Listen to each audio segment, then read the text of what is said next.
جہاں حضور نبی کریم صلی اللہ علیہ وسلم نے آنے والے دن کی جنگ کی پلاننگ کی تھی صحابہ کرام رضی اللہ مجمعین کے ساتھ، تو وہاں کچھ وقت گزارا اور وہ فیلنگ محسوس کی کہ یہ وہ 313 تھے جن کی وجہ سے اللہ تعالیٰ نے 1400 سال بعد بھی اللہ تعالیٰ نے اسلام کا نام حضور نبی کریم صلی اللہ علیہ وسلم اور صحابہ کرام اور اہل بیت کے صدقے پاکستان کو دنیا میں جو ہے اسلام کو عزت دی اور پاکستان کو بھی دے گا۔ واپسی میں پھر میں نے ان کو ریکویسٹ کی، میں نے کہا حضرت آمنہ رضی اللہ عنہ کے قبر مبارک کے پاس جانا ہے، وہاں اس طرح سے الاؤ نہیں ہوتا۔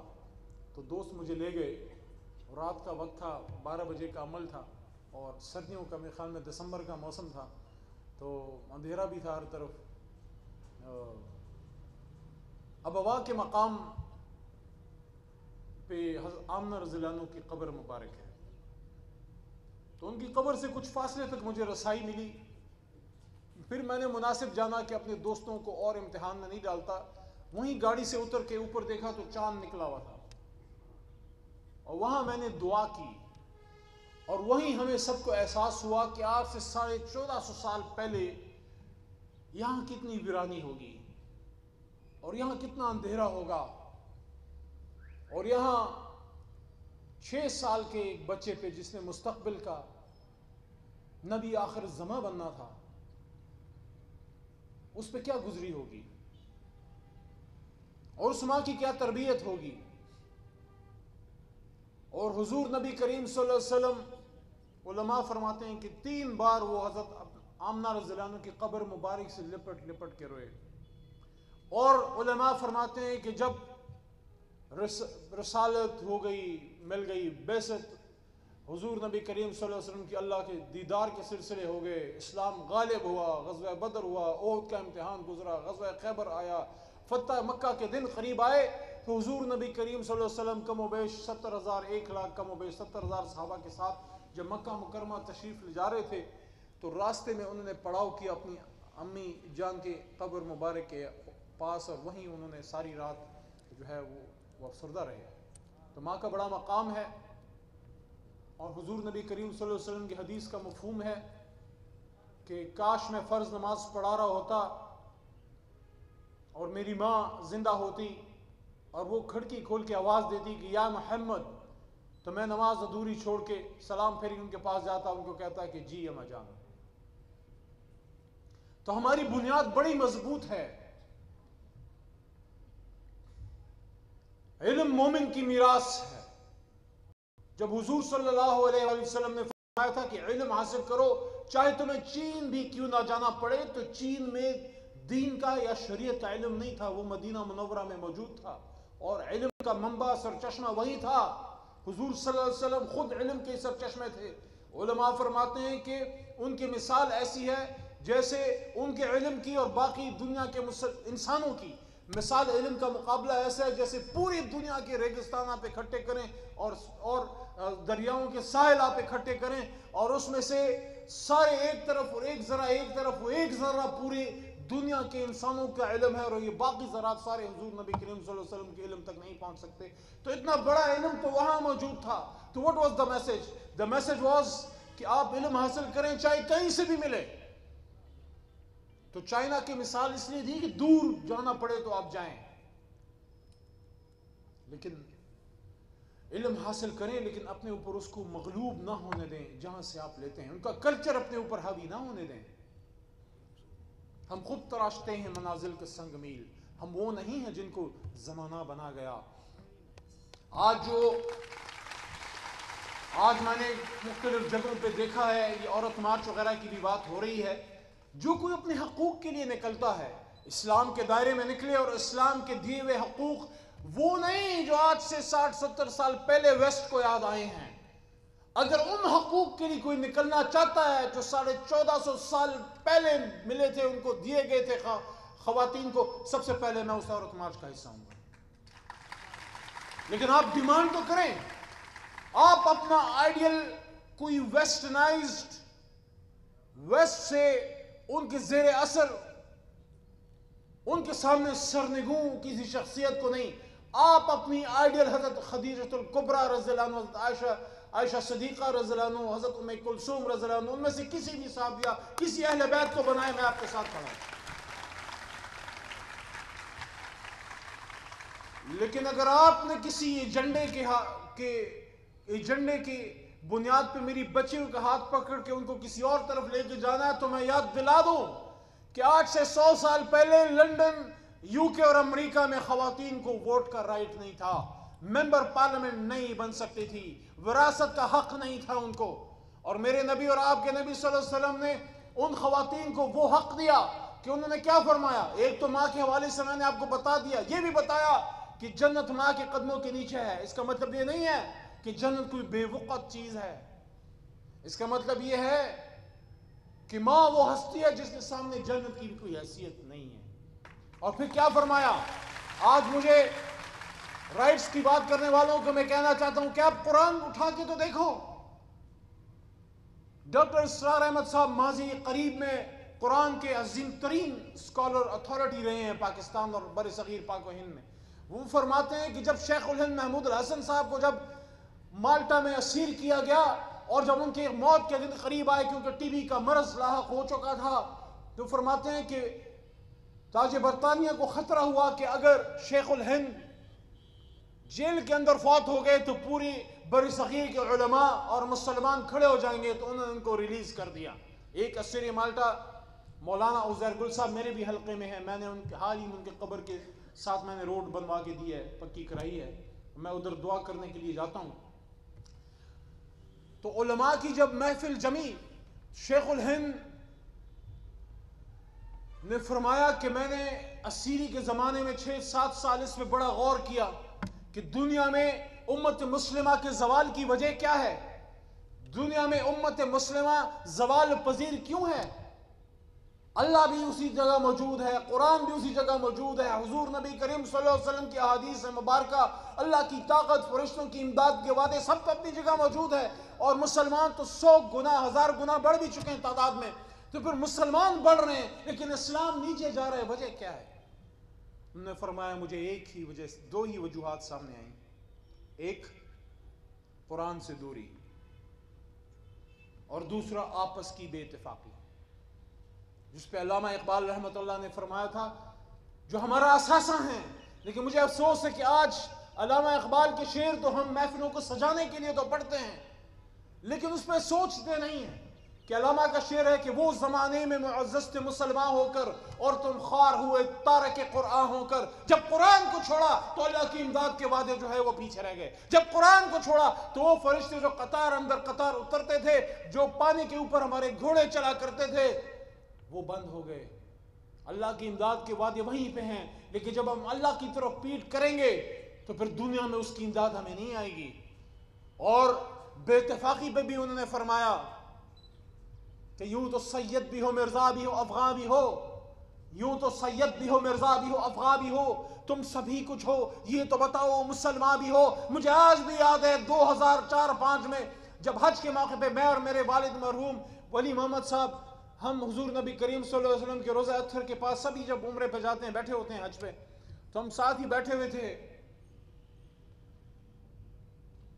5 حضرات آئے کالے لباس میں ملبوس، سوٹ پہنے ہوئے بغیر ٹائی کے، پانچوں کے پانچوں میں اور والد گرامی بیٹھے ہوئے تھے۔ تو وہ ساتھ آ کے بیٹھ گئے ادھر اور مجھ سے پوچھتے ہیں کہ آپ کا نام کیا ہے۔ یہ بات غور سے سنیے گا کیونکہ آپ مستقبل کی قوم کی معمار مائیں یہاں پہ بیٹھی ہیں۔ آپ نے کل پرسوں جو ہے آپ نے ملک و قوم کو بنانا ہے، کسی نے پریکٹیکل فیلڈ میں جانا ہے، کسی نے ہاؤس وائف بننا ہے، کسی نے ڈاکٹر، کسی نے انجینئر، کسی نے آرمی میں جانا ہے، کسی نے اپنے ملک کے مستقبل کے جو ہے آپ نے مستقبل کو جو ہے وہ تیار کرنا ہے۔ اگر آپ کا ذہن ٹھیک ہوگا، اگر آپ کے ذہن میں فطور نہیں ہوگا اور آپ کو اپنا مستقبل شیشے کی طرح صاف نظر آئے گا، جس طرح آج آپ کو بابر صاحب نے گفتگو کی ہے، تو یقین کریں ہماری منزل قریب ہے۔ تو مجھ سے پوچھتے ہیں کہ فارسی میں، مجھے فارسی نہیں آتی، حالانکہ ہمارے دادا کی نسل تک فارسی جو ہے وہ سیکھی پڑھی جاتی تھی، فارسی میں لکھ بھی سکتے تھے، فارسی میں بول بھی سکتے تھے۔ جو علی کالج کی بات کی میں نے، میرے دونوں دادا ان کے چھوٹے بھائی دونوں علی گڑھ کالج کے جو ہے تعلیم یافتہ تھے، علی گڑھ تحریک کا حصہ رہے، پاکستان بنانے کے لیے جیل کاٹی، پیر محمد صاحب میرے دادا تھے، علی گڑھ تحریک کا انہوں نے مسلم لیگ جو آل انڈیا مسلم لیگ تھی اس کو کھٹا کیا خیبر پختونخوا میں، میرے ڈسٹرکٹ مردان میں، اور باقاعدہ خیمے لگائے منٹو پارک میں، جس کو پھر قرارداد لاہور جہاں جو ہے وہ پاس ہوئی۔ تو میں اپنی بات کی طرف واپس آتا ہوں کہ جو ہم سب نے مل کے جو ایک سوچا ہے آگے جانے کے لیے، جو خواتین کے حوالے سے بات ہے، اس پہ میں آنا چاہتا ہوں کہ جو قرآن سے دوری کی وجہ بنی اور جو ہماری آپس کی بے اتفاقی جو ہے وجہ بنی۔ تو مجھ سے وہ پوچھتے ہیں نام کیا ہے، میں نے کہا فارسی میں پوچھا، میں نے کہا علی محمد، میں نے انگریزی میں جواب دیا، فارسی تو نہیں آتی۔ تو انہوں نے پوچھا پاکستان؟ یس آئی بلونگ ٹو پاکستان۔ تو پوچھتے ہیں کیونکہ نام میں علی پہلے ہے، حضرت علی رضی اللہ تعالیٰ عنہ کا نام نامی، ویسے علی اللہ کا بھی نام ہے، یہ آپ کو پتا ہو، اللہ کے 100 ناموں میں ایک علی بھی ہے۔ میں نے کہا پاکستان۔ تو کہتے ہیں کہ آپ شیعہ ہیں۔ مجھے بڑا عجیب لگا، حج کے موقع پہ حضور نبی کریم صلی اللہ علیہ وسلم کے روزے کے پاس بیٹھ کے مجھ سے کوئی یہ سوال کر رہا ہے، اس بات کو ہوئے بھی آج 16 سال گزر گئے۔ میں نے کہا نہیں، مجھے نہیں پتا میں نے یہ جوابات کس طرح دیے، اللہ مجھ سے دلوا رہا تھا۔ وہ 5 بندے بیٹھے تھے، مجھ سے کہتے تو پھر آپ سنی ہوں گے، فارسی میں، یہ کہ پہلے کہا شیعہ ہیں، میں نے کہا نہیں، پھر کہتے ہیں آپ سنی ہیں، میں نے کہا نہیں، تو پھر مجھ سے پوچھتے ہیں کہ آپ کیا ہیں، آپ شیعہ بھی نہیں ہیں، آپ سنی بھی نہیں ہیں، میں نے کہا میں مسلمان ہوں۔ میں سنی کے گھر پیدا ہوا ہوں اس لیے سنی ہوں، اگر شیعہ کے گھر پیدا ہوا تو میں شیعہ ہوتا، تو اس میں کیا ہے؟ تو پھر وہ 5 کھڑے ہوئے، ان کے پاکٹس میں یہاں پہ ٹافیاں تھیں، مجھے ایک ایک ٹافی انہوں نے دی، یہ انہوں نے نہیں دی تھی، یہ مجھے یقین ہے کہ اللہ کی طرف سے مجھے ایک تحفہ ملا تھا وہاں پہ، اور ایک ایک ٹافی دی، اور ہر ایک بندے نے مجھے یہاں گال پہ بوسہ دے کے چیک پہ کس کر کے وہ سارے چلے گئے 5 کے 5۔ The message, what was the message? The message which Allah the Almighty wanted to give me and through me you، آپ سب کو، کیونکہ یہ بات میں بہت جگہوں پہ پاکستان میں کر چکا ہوں، وہ یہ ہے کہ ہم نے ان چیزوں نے تباہ و برباد کر دیا۔ علماء فرماتے ہیں اپنے مسلک کو چھوڑو نہیں، دوسرے کے مسلک کو چھیڑو نہیں، اگر اللہ کو مانتا ہے، رسول صلی اللہ علیہ وسلم کو آخری نبی، یہ بڑی امپورٹنٹ ہے، کیونکہ اسلام کی پیٹھ پہ پچھلے 1000 سال میں جو سب سے بڑی چھری گھونپی گئی ہے وہ فتنہ قادیانیت ہے۔ تو اگر اللہ کو مانتا ہے اور حضور نبی کریم صلی اللہ علیہ وسلم کو آخری نبی مانتا ہے، روز قیامت پہ یقین ہے، قرآن پہ یقین ہے، حج کو مانتا ہے، زکوٰۃ جہاد سب پہ یقین رکھتا ہے، تھوڑا بہت فرق خیر ہے، کوئی مسئلہ نہیں۔ ہمارے اصل مسائل اور ہیں، ہمیں ان پہ جو ہے اکٹھا ہونا ہے۔ قرآن کی بات ہوئی تو آپ کو میں اس طرف واپس لے جا کے پھر اجازت چاہتا ہوں۔ میں نے آپ کو ڈاکٹر اسرار مرحوم کی بات کی، آپ ان کو سنیے، آپ کی زندگی بدل جائے گی۔ تو قرآن میں آپ کے حوالے سے اور میرے حوالے سے اور ہم سب کے حوالے سے ایک بات ہے کہ ہن لباس لکم وانتم لباس لہن، کہ عورت مرد کے رشتے کے حوالے سے اللہ فرماتے ہیں کہ آپ دونوں مرد اور عورت، ہسبینڈ وائف، آپ ایک دوسرے کا لباس ہیں۔ اور حضور صلی اللہ علیہ وسلم نے فرمایا تھا کہ تم میں سے بہترین مسلمان وہ ہے جو اپنی وائف کا سب سے زیادہ خیال رکھتا ہے، اور یاد رکھو میں تمہاری ماں عائشہ رضی اللہ عنہ کی طرف اشارہ کیا، عائشہ کا سب سے زیادہ خیال رکھتا ہوں۔ اور پھر اپنی بیٹی کا جہاں تک مقام تھا حضرت فاطمہ الزہرا رضی اللہ عنہ کا، کہ ہمیشہ جب گھر تشریف لاتے، ہاتھ میں کوئی تحفہ کوئی چیز ہوتی پہلے فاطمہ بی بی کو دیتے، اور جب وہ ان کے گھر کبھی تشریف لاتی شادی کے بعد تو سارے جہان کا سردار کھڑے ہو کے ان کا استقبال کرتے۔ تو مجھے ویسٹ نہ سکھائے، عورت مارچ کے نام پہ نہ سکھائے، میری بچوں کے سروں سے دوپٹے نہ چھینے، حیا کا چادر نہ چھینے۔ اس حیا کے لیے تو مسکان خان وہاں قربانی کے لیے تیار ہے، ایک مقبوضہ ملک میں جہاں اسلام جو ہے زیر عتاب ہے۔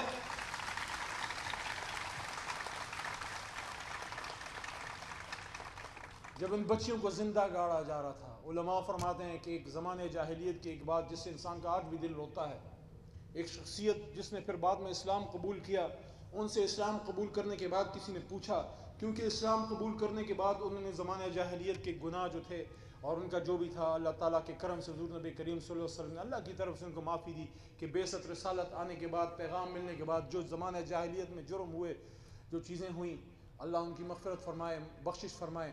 تو ایک شخصیت سے پوچھا گیا کہ آپ کو کس چیز نے سب سے زیادہ دکھ دیا؟ انہوں نے کہا میری ایک چھوٹی سی بچی تھی،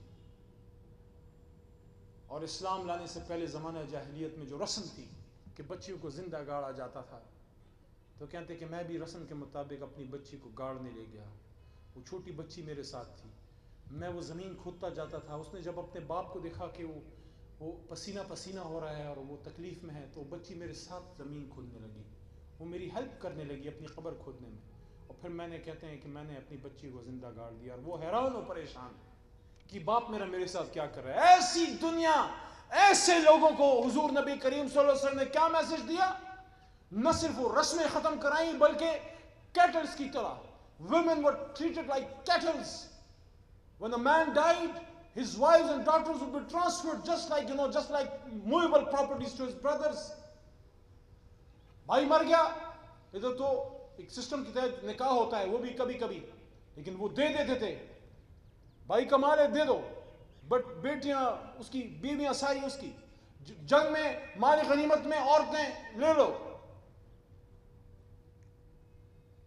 ان کو پراپرٹی رائٹس دیں، وراثت کے حقوق دیے، ان کی اہمیت دنیا کو بتائی. تو اللہ تعالیٰ کے کرم سے جو ہمارا ملک ہے، اس کو بنانے والے کے پیچھے جو طاقت تھی وہ بھی ایک خاتون کی تھی، حضرت فاطمہ جناح رحمت اللہ علیہ. وہ ایک ایسی خاتون کہ صرف بھائی نے نہیں، بہن نے بھی اپنی زندگی وقف کی اس ملک کے لیے. نہ بچے، نہ شادی، نہ کچھ، اپنے بھائی کے ساتھ وقف ہو گئی. لیکن ہم نے ان کے ساتھ اچھا نہیں کیا. اس قوم نے ایک بار تو بھائی کے صدقے دے ہی دیتے کہ دونوں نے ملک بنایا تھا. چلا گیا نا اقتدار ایوب خان صاحب کے ہاتھ سے بھی. ویسے میں بڑی رسپیکٹ بھی کرتا ہوں ایوب خان صاحب کی، کیونکہ ان کے دور میں پاکستان میں بڑے بڑے منصوبے بنے، لیکن ایک بار تو دے ہی دیتے. پاکستان کی بچیاں، نوجوان، school children, college going students, وکلاء، فنکار، کسان، سب فاطمہ جناح صاحبہ کے ساتھ تھے. لیکن شاید نصیب میں نہیں تھا. فاطمہ جناح بھی اپنی کتاب مائی بردر میں لکھتی ہیں. آپ کے پاس نہیں ہے تو خرید لیں، اتنی مہنگی نہیں ہے. ورنہ میں جو ہے ریکویسٹ کروں گا آپ کے پرنسپل صاحب سے، بٹر صاحب سے، کہ وہ 1 2 3 اس کی 5 6 کاپیاں اپنی لائبریری میں رکھ کے آپ اس کو پڑھ لیا کریں. فاطمہ جناح صاحبہ کی اس بات پہ میں اتفاق کرتے ہوئے آپ سے اجازت لوں گا، کیونکہ عصر کا بھی وقت پھر فوت ہو رہا ہے. وہ کہتے ہیں کہ میں نے اپنی زندگی میں اپنے بھائی کو کبھی موت کی بات کرتے نہیں سنا. کہتی ہیں کہ آخری ایام میں جب ان کی زندگی کے آخری چند ماہ تھے تو لاہور یونیورسٹی اسٹیڈیم میں ایک تقریر کی تھی قائد اعظم محمد علی جناح نے. لاہور یونیورسٹی اسٹیڈیم 30 اکتوبر سن 47 کو، پاکستان بننے کے چند مہینے بعد. اور اس میں وہ کہتی ہیں کہ میرے بھائی نے موت کی بات پہلی بار زندگی میں کی. انگریزی میں ہے، میں عثمان کے بہت سے پروگراموں میں اس کو انگریزی میں وہی انہی الفاظ میں بول چکا ہوں، آج اردو میں بات کروں گا. تو اس میں قائد اعظم کہتے ہیں کہ مسلمان موت سے نہیں ڈرتا، مسلمان کو اپنے آپ کو موت کے لیے تیار رکھنا چاہیے. پھر کہتے ہیں کہ سب سے بہترین زندگی وہ ہے جس کا انجام ایک شہادت کے طور پہ ہو اسلام اور پاکستان کے دفاع کے لیے. کسی کو شک ہے تو جا کے اس کی آڈیو ریکارڈنگ موجود ہیں، جناح پیپرز میں آن ریکارڈ یہ موجود ہے کہ do not be afraid of death. A Muslim is never afraid of death. The best life is that whose end is that of a martyr for a righteous cause to save the honor of Islam and Pakistan. یہ وہی speech ہے جس کے and میں ہے کہ there is no power on earth which can undo Pakistan. کوئی دنیا کی طاقت پاکستان کا بال بیٹا نہیں کر سکتی. آپ سے میری ریکویسٹ ہے، آج فیصل آباد جڑاوالا روڈ پہ اورینٹل کالج کی بچیوں سے جو ہماری قوم کی معمار بنیں گی، آپ سے میری ریکویسٹ ہے کہ اگر آج پاکستان اس حالت میں پہنچا ہے تو صرف ان لوگوں نے نہیں کیا. میں کوئی سیاسی بات ادھر نہیں کہنا چاہتا کیونکہ سیاسی گیدرنگ نہیں ہے. I'm not talking as a PTI member, I'm talking as a Pakistani, as a state minister of Pakistan, that's all. تو میں یہ کہنا چاہتا ہوں کہ جس نے پاکستان میں قتل کیا، جس نے پاکستان میں کسی کا ریپ کیا، جس نے پاکستان میں اپنی زمین بیچی، جس نے پاکستان میں اپنا ضمیر بیچا، زمین پاکستان کی زمین ناجائز بیچی، پاکستان کے مفاد کا سودا کیا، کرپشن کی، ظلم کیا، امریکہ کی اشاروں پہ، کسی اور ملک کے اشاروں پہ ناچا، وہ بھی تو کسی ماں کا جنا ہے، وہ بھی تو کسی بہن کا بھائی ہے. اس کی کیوں تربیت نہیں ہوئی؟ کسی ماں نے اس کی تربیت نہیں کی تو اس نے یہ کیا نا. جو کسی مجھے آج بھی ایک واقعہ یاد آتا ہے, تھوڑا سا 2-3 منٹ اور لیتا ہوں, یہ بڑی امپورٹنٹ بات ہے. پشاور جہاں میں پڑھا ہوں, میری تعلیم مختلف جگہوں سے ہے, پنجاب سے بھی ہے, پشاور ہر جگہ سے پڑھا ہوں, تو اس لیے الحمدللہ مجھ میں کوئی علاقائی وہ نہیں ہے تعصب. I am a Pakistani first and Pakistani last, یہ میری تعریف ہو تو جو بھی ہے میری پہچان پاکستان ہے. پشاور میں ایک علاقہ ہے پشاور صدر, گورا بازار اس کو کہتے ہیں, جہاں بچیاں آپ جیسی خواتین زیادہ سودا سلف لینے جاتی ہیں, کپڑے اور ساری چیزیں جو آپ کے ہیں. مشہور ایک بات ہے, میرے خیال میں صحیح ہوگی, وہاں نیچے دکانیں ہیں اور اوپر بالا خانے میں لوگ رہتے ہیں. تو وہاں ایک ماں کی کئی بھی بات ہے جو کہ ایک شخص ہیں, ان کو ان کی وائف نے کہا کہ آپ کی بیٹی کے ساتھ آج بڑا عجیب واقعہ ہو گیا. یہ کوئی 25-30 سال شاید پہلے کی بات. والد نے کہا کہ جی کیا ہوا؟ تو ماں نے کہا کہ ہماری بچی جو ہے, جس طرح آپ نے بھی دیکھا ہوگا جو بازار میں اوپر رہتے ہیں تو چھوٹی چھوٹی چیز کے لیے نیچے آنا جانا ہوتا ہے جلدی جلدی, تو کہتی ہیں کہ کسی چیز کے لیے نیچے گئی, کوئی چیز لینی ہوگی, کوئی سودا سلف, تو کہتی ہے کہ بچی تھی بے خیالی میں, سر پہ دوپٹہ نہیں تھا, نیچے چلی گئی. تو ماں کہتی ہے کہ جب بچی واپس آئی تو اس نے کہا کہ مجھے خیال تو نہیں تھا, لیکن جب میں دکان میں کھڑی ہوئی تو مجھے احساس ہوا کہ میں تو بغیر دوپٹے کے آ گئی. لیکن پھر وہ کہتی ہیں, ماں اس کی کہتی ہے کہ بیٹی نے کہا کہ میں حیران تھی, کوئی مجھے اوپر دیکھ ہی نہیں رہا تھا. تو باپ ان کے مسکرانے لگے. انہوں نے کہا کیسے دیکھتا؟ میں نے کبھی کسی کی بچی کی طرف غلط نظر سے نہیں دیکھا. تو جو ہم نے ساری پابندیاں خواتین پہ رکھی ہیں نا, سورہ نور کو پڑھے, جو سورہ نور کی آیت نمبر 30-31 ہے, اس میں پہلی آیت مردوں کے لیے ہے کہ اپنی آنکھوں کی شرم اور حیا رکھیں, آپ اپنی نظریں نیچے رکھیں. صرف عورتوں کو نہیں پردے کرانے, عورتوں نے تو پردہ کرنا ہے, اسلام کا حکم ہے. آپ نے اپنی زینت کی جگہ چھپانی, اسلام کا حکم ہے. سورہ نور کی آیت نمبر 30-31 پڑھ لیں, لیکن پہلے حکم مردوں کو ہے.